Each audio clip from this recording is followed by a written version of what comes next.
أهلا بكم مشاهدينا الكرام إلى نشرة الأحوال الجوية.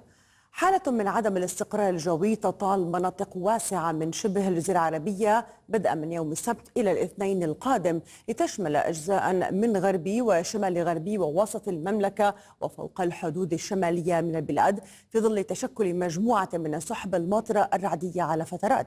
هذا وبالتزامن مع هبوب رياح جنوبية غربية نشطة السرعة محملة بالأغبار والأتربة المتطايرة، مسببة تدنٍ في مستوى الرؤية الأفقية.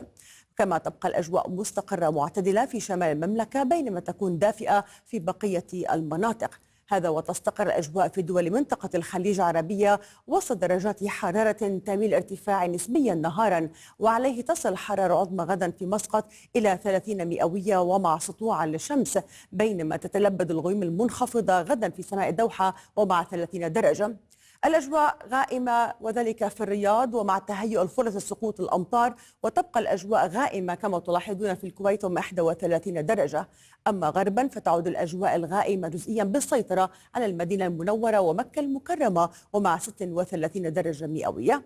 ترتفع درجات الحرارة اليوم الجمعة في دول منطقة بلاد الشام لتصبح أعلى من معدلاتها الطبيعية، بواقع يصل إلى 5 درجات، على أن تعود لتنخفض مجددا بشكل ملموس غدا السبت، حيث تؤثر حالة من عدم الاستقرار الجوي على المنطقة بأكملها بدءا من الليلة. وعليه ستكون الأجواء غائمة باردة نسبيا نهارا في كل من الأردن وفلسطين وفي سوريا ولبنان، في ظل تشكل مجموعة كبيرة من السحب الرعدية الماطرة والثلوج الخفيفة متوقعة للمرتفعات.